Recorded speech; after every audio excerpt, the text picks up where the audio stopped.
નમસ્કાર. ક્યારે વિચાર્યું છે કે જંગલના રાજાને પણ એક નાનકડા જીવની મદદની જરૂર પડી શકે? હા, આજે આપણે એ જ જાણીતી વાર્તા સિંહ અને ઉંદરની વાત કરવાના છીએ. આ વાર્તામાં દયા અને શક્તિ વિશે જે શીખવા મળે છે ને, એ ખરેખર અદ્ભુત છે. તો ચાલો આ રસપ્રદ વાર્તામાં ઊંડા ઉતરીએ. તો જુઓ, આખી વાર્તાના મુખ્ય પાત્રો બે જ છે, પણ કેવા? એકબીજાથી બિલકુલ અલગ. એક બાજુ છે જંગલનો રાજા, એકદમ શક્તિશાળી સિંહ, અને બીજી બાજુ એક સાવ નાનો સામાન્ય ઉંદર. બસ આ જ જે તફાવત છે ને, એ જ આ વાર્તાને ખરેખર મજેદાર બનાવે છે. ચાલો તો વાર્તાની શરૂઆત કરીએ જંગલના રાજાથી, એટલે કે આપણા સિંહભાઈથી. એ જંગલનો એવો રાજા છે જેની સામે કોઈ બોલી ન શકે. એનો ડર બધાને લાગે. જરા વિચારો તો, બપોરનો સમય છે, સિંહે ભરપેટ ખાધું છે અને હવે એક ઘટાદાર ઝાડ નીચે એકદમ આરામથી ગાઢ ઊંઘમાં છે. આસપાસ બધું જ શાંત છે. કેમ? કારણ કે ભલે તે સૂતો હોય, પણ એ છે તો જંગલનો રાજા નહીં. પણ શું લાગે છે, આ શાંતિ લાંબી ચાલશે? ના, બિલકુલ નહીં. કારણ કે હવે વાર્તામાં એક નાનકડો પણ બહુ મોટો ટ્વિસ્ટ આવવાનો છે. અને આ બધું શરૂ થાય છે એક નાના ઉંદરની નાનકડી ભૂલથી. તો થાય છે એવું કે એક નાનકડો મસ્તીખોર ઉંદર રમતો રમતો ત્યાં આવી પહોંચે છે. હવે એને તો ખબર નહીં કે આ કોણ સૂતું છે.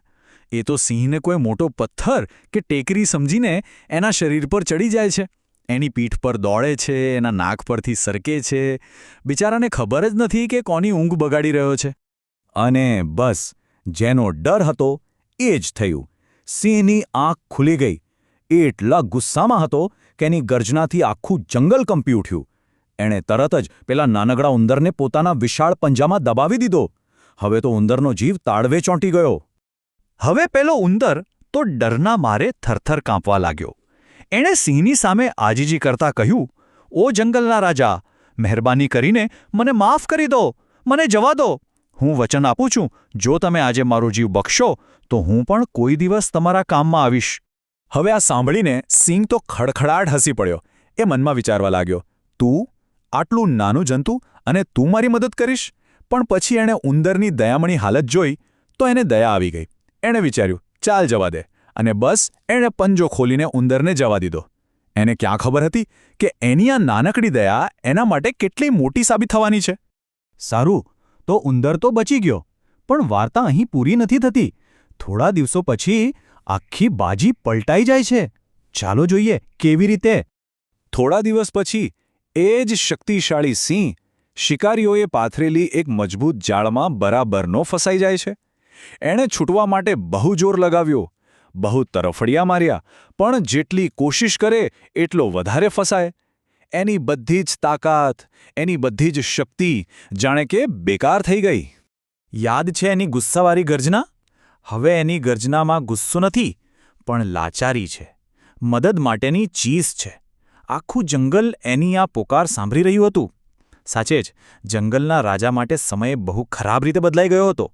અને આ મદદની ચીસ કોના કાને પડે છે ખબર છે? હા, એ જ નાનકડા જીવના કાને, જેના વિશે સિંહે ક્યારેય વિચાર્યું પણ નહોતું કે એ એના કામમાં આવશે. જેવો પેલા ઉંદરે સિંહનો અવાજ સાંભળ્યો, એણે તરત જ પોતાનું વચન યાદ આવી ગયું.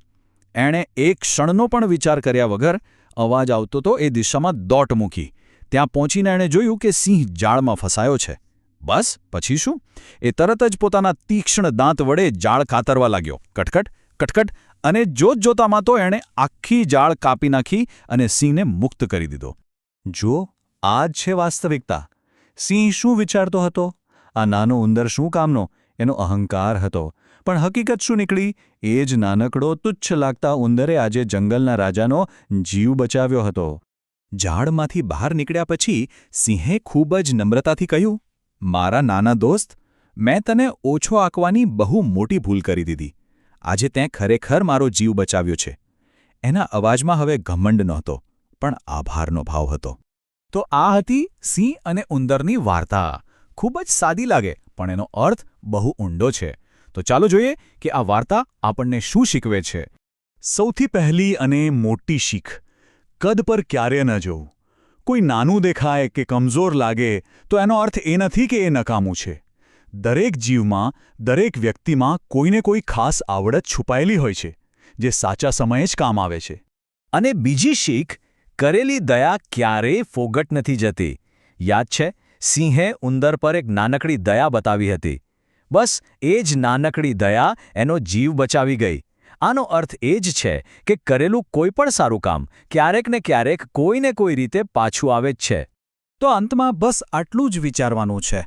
આપણે રોજિંદા જીવનમાં જે નાની નાની દયા બતાવીએ છીએ, કોઈને નાની મદદ કરીએ છીએ, એ ક્યારે, ક્યાં અને કેટલું મોટું સારું પરિણામ લાવી શકે છે એનો આપણને અંદાજ પણ નથી હોતો, ખરું ને?